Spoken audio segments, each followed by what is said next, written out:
Hello everyone, welcome to my YouTube channel Edco classes.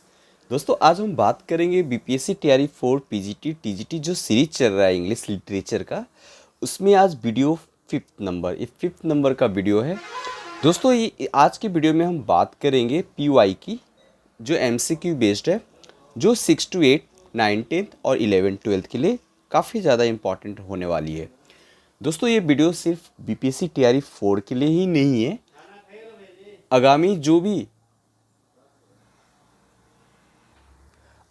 जो भी exams होने वाले हैं, जैसे कि आपका रेलवे टीचिंग एग्ज़ाम्स, यूपी में जो टीचिंग एग्ज़ाम्स है DSSB, EMRS, KBS, और जितने भी NBS एग्ज़ाम्स होते हैं, उन सारे एग्ज़ाम्स में ये आपके क्वेश्चंस देखने को मिलते हैं। तो ये काफ़ी ज़्यादा इम्पॉर्टेंट बन जाता है आपके एग्ज़ाम पॉइंट ऑफ व्यू से। तो ये वीडियो को अंत तक देखिए।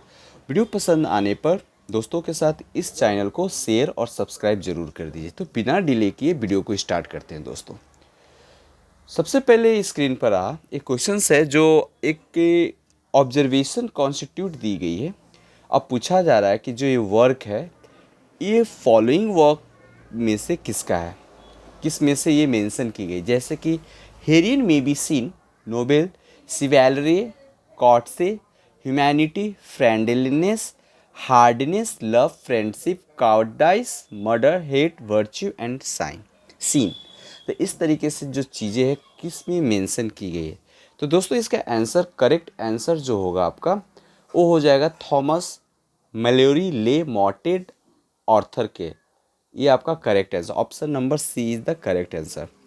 दोस्तों, ये जो ओरिजिनली लिखी गई थी, ले मॉटे डॉर्थर के रूप में लिखी गई थी।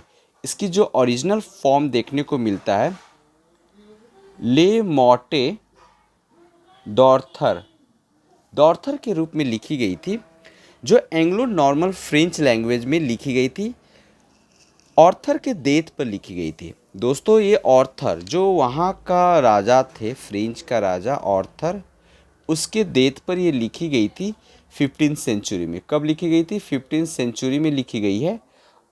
अगर एग्जैक्ट डेट की बात करें तो 1485 में इसकी लिखी गई। लैंग्वेज की अगर हम बात करें दोस्तों, लैंग्वेज है मिडिल इंग्लिश। मिडिल इंग्लिश इसकी लैंग्वेज है, देखने को मिलेगा। दोस्तों, आगे हम बात करेंगे, जो ऑथर है Thomas Malory.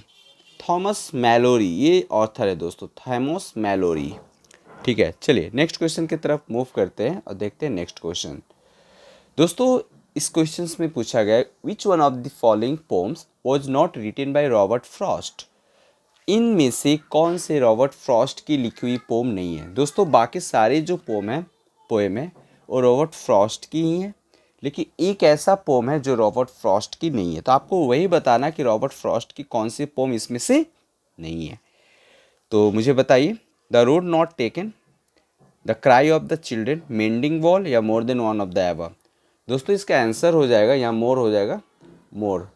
Okay, answer D हो जाएगा। The road not taken, the cry of the children, sorry, the mending wall. A and see the correct answer, यानी एक से ज़्यादा ऑप्शन सही है। The road not taken Robert Frost की लिखी हुई पोम है। ठीक है, इसको पब्लिश किया गया था 1916 में। द रोड नॉट टेकन 1916 में पब्लिश की गई है दोस्तों, ये ध्यान रखेंगे।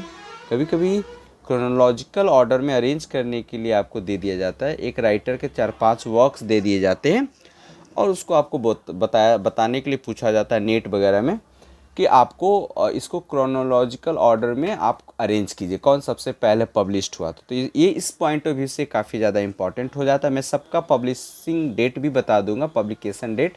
ओके, तो the cry of the children जो है दोस्तों, ये आपका बैरेट ब्राउनिंग की लिखी हुई है, एलिजाबेथ बैरेट ब्राउनिंग की लिखी हुई है। सबको वन बाय वन हम डिस्कस करते हैं। पहले हम लोग समझ चलते हैं द रोड नॉट टेकन, ये रॉबर्ट फ्रॉस्ट की लिखी हुई काफ़ी one of the most famous poem है। 10th के सिलेबस में मेंशन है, सॉरी 9th के सिलेबस में ये मेंशन किया गया है एनसीईआरटी बुक में, the road not taken. Okay, और इनकी वर्क की अगर हम बात करें, stopping by woods on a snowy evening, fire and ice, stopping by woods on a snowy evening, different literature के जो बुक्स होते हैं, क्लासेज अलग अलग हो सकते हैं, कहीं 7 कहीं 8। ओके, ये भी रॉबर्ट फ्रॉस्ट की लिखी काफ़ी one of the beautiful form.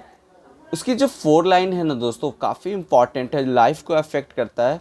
Okay, जो हमारे जो फर्स्ट प्राइम मिनिस्टर थे पंडित जवाहरलाल नेहरू, वो हमेशा गुनगुनाया करते थे लास्ट 4 लाइन को, और हमेशा अपने सेल्फ्स में रखते थे। और वो 4 लाइन था, the woods are lovely dark and deep, the woods are lovely, dark and deep.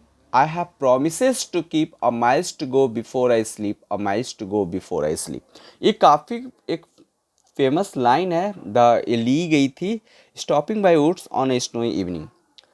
तो दोस्तों इसमें से ये काफ़ी फेमस लाइन है, आप इसको समझ सकते हैं। ये काफ़ी हमारे लाइफ को रिलेट करता है, अफेक्ट करता है। फायर एंड आइस 10th के सिलेबस में मेंशन है। मेंडिंग वॉल 1914 में पब्लिश की गई थी दोस्तों, ध्यान रखेंगे। मेंडिंग वॉल 1914 में पब्लिश की गई थी। नथिंग गोल्ड कैन स्टे एक और था आपका, ये लिख लें। काफ़ी फेमस, जो हम आपको फेमस जो राइटिंग है, जो हमेशा अक्सर एग्जाम्स में पूछे जाते हैं, उसी को हम डिस्कस कर रहे हैं। नथिंग गोल्ड कैन स्टे, ये रॉबर्ट फ्रॉस्ट की जो है काफ़ी one of the most famous एक राइटिंग है, जिसको पब्लिश किया गया था अक्टूबर 1923।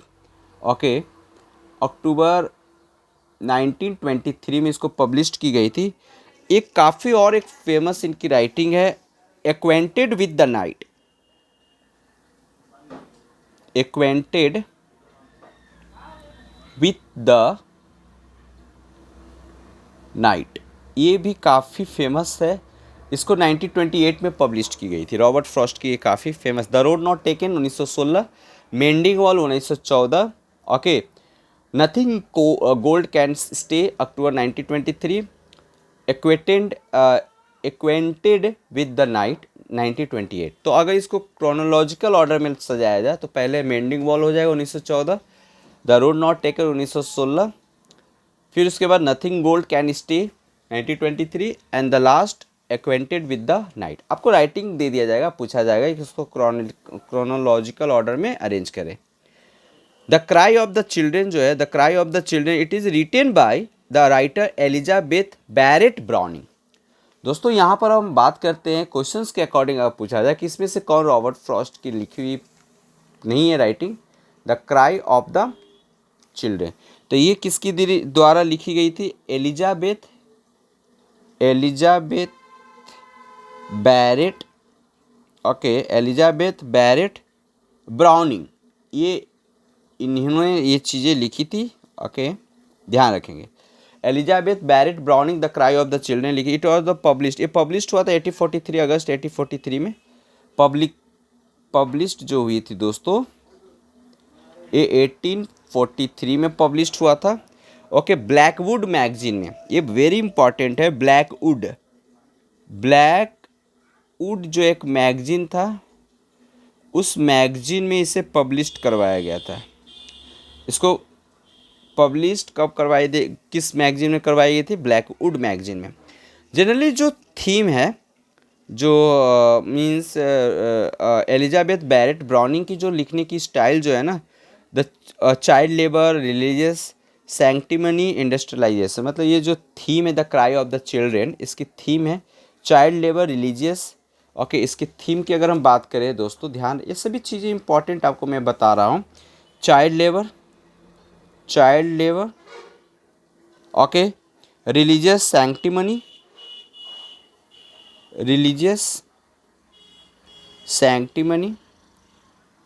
ओके, ये सभी चीज़ें ध्यान रखेंगे। सैंक्टिमनी, इंडस्ट्रियलाइजेशन,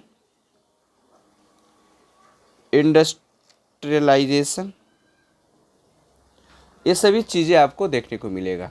चलिए अगले क्वेश्चन की तरफ मूव करते हैं और देखते हैं नेक्स्ट क्वेश्चन।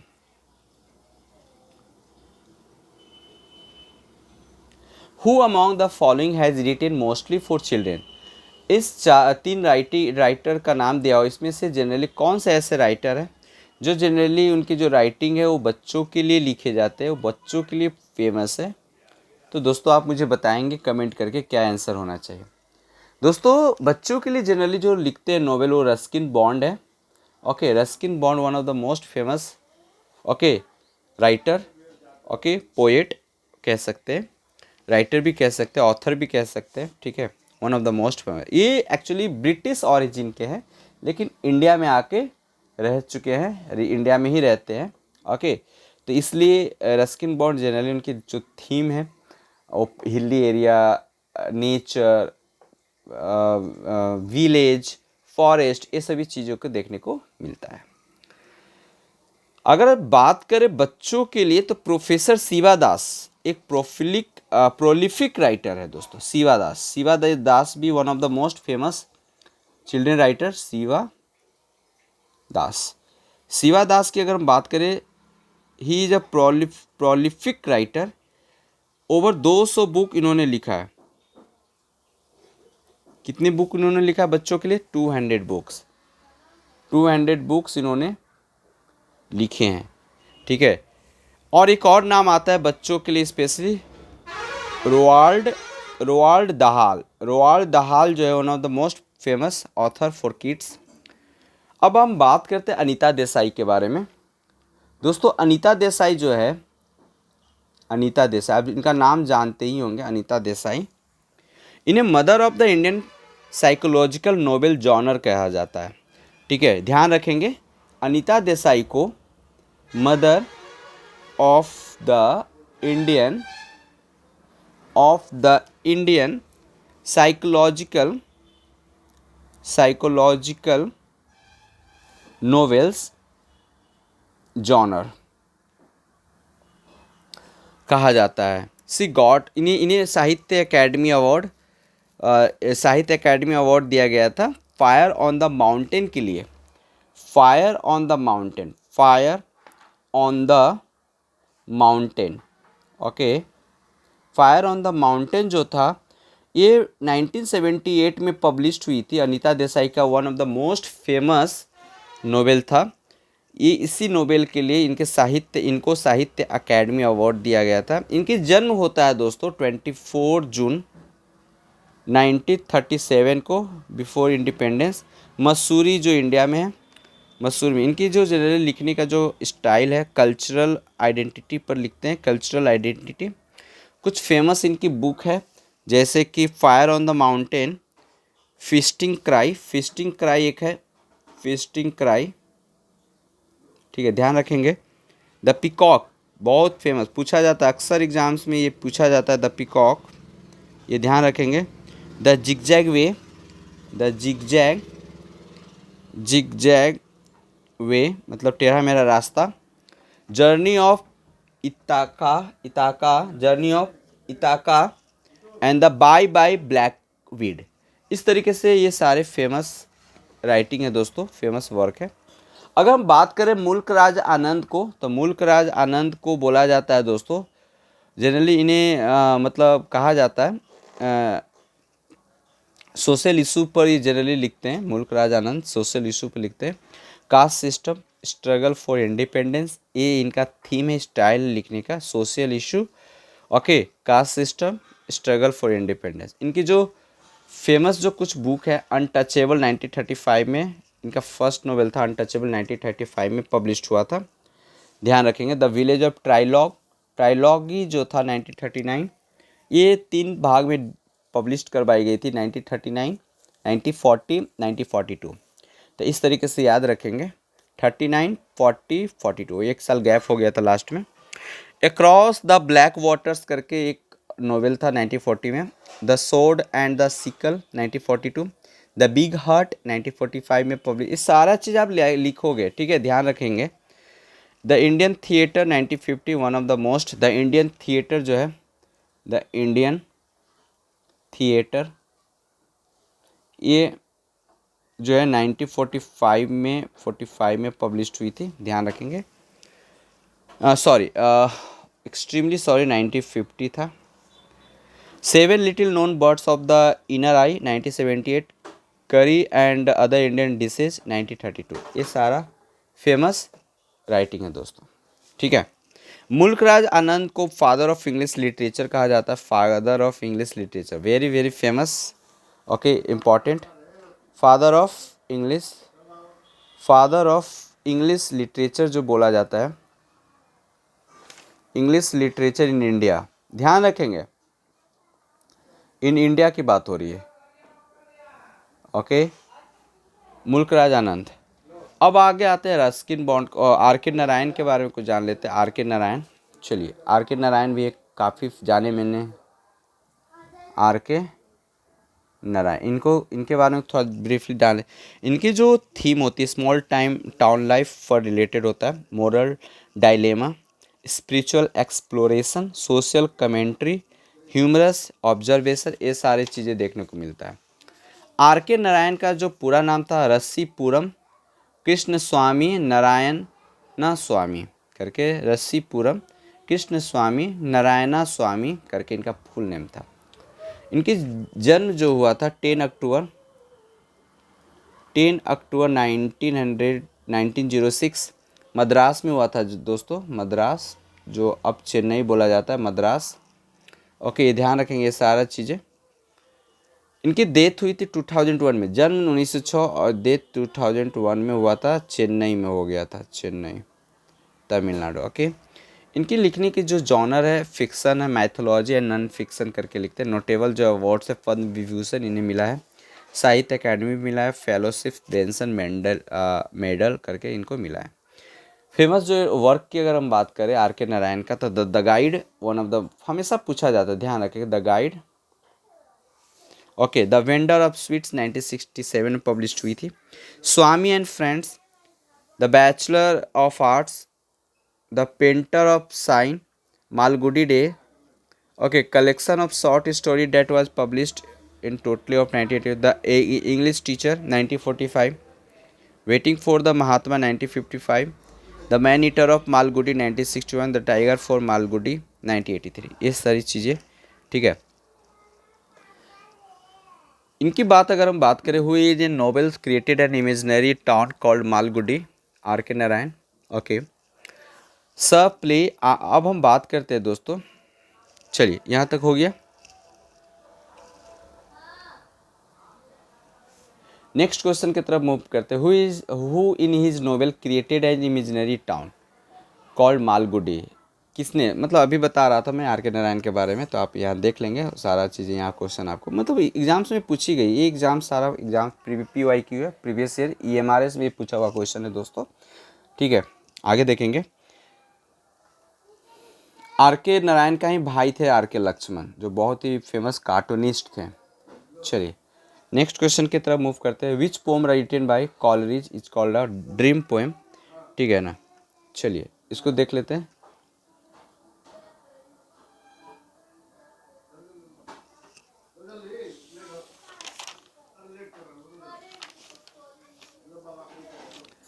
चलिए, तो the rime of the ancient mariner frost at midnight Christabel Kubla Khan, क्या होगा आंसर, आप बताइए मुझे। तो इसका आंसर होना चाहिए कुबला खान। दोस्तों ये जो कुबला खान है ना 1816 में पब्लिश्ड हुई थी, 1800। क्रिस्टाबेल 1816 में ये भी पब्लिश्ड हुई है। फ्रॉस्ट एट मिडनाइट जो है ये आपका 1798 में। The rime of the ancient mariner 1798 में। और सारा जो है आपका ST Coleridge, Samuel Taylor Coleridge की लिखी हुई नोवेल है, ठीक है। द कुबला खान जो है इन्हें कंसीडर किया जाता है ड्रीम पोएम के रूप में। ओके, मतलब ऐसा मानना है कि जो ओपियम, जो अफीम होता है वो कंज्यूम कर लेते हैं और इन्हें काफ़ी मतलब भयानक नींद और स्वप्न आता है, ड्रीम आता है। उसी ड्रीम में जो चीज़ ये देखते हैं और तुरंत वेकअप करके ये जैडू एंड कंपोज 200 to 30 लाइन्स में, 300 से लाइन, 200 से 300 लाइन्स में एक पोएट्री बना देते। वो ड्रीम में सोची हुई बातें कोई लिख डालते। सोचिए कितना मतलब मेमोरी स्ट्रॉन्ग होगा। The rime of ancient mariner की अगर हम बात करें 1798 में पब्लिश्ड हुआ, तो ये एपिक पोएम है दोस्तों। ये बताता है मिसफॉर्च्यून ऑफ सीमैन के बारे में, जो एक एल्बेट्रॉस जो है spell disaster for his ship and fellow soldiers, ये सभी चीज़ें सेलर्स। ओके, तो ये सारा कुछ आपको मैंने देखने को मिला। ओके, चलिए नेक्स्ट वीडियो थोड़ा लंबा हो जाएगा, इसलिए यहीं पर रोकते हैं। नेक्स्ट वीडियो के लिए अब फिर मिलते हैं, तब तक आप अपना प्रैक्टिस जारी रखेंगे। कीप लर्निंग, कीप प्रैक्टिसिंग, और वीडियो को शेयर करना नहीं भूलिएगा। तो नेक्स्ट वीडियो के साथ मिलते हैं, तब तक जय हिंद दोस्तों।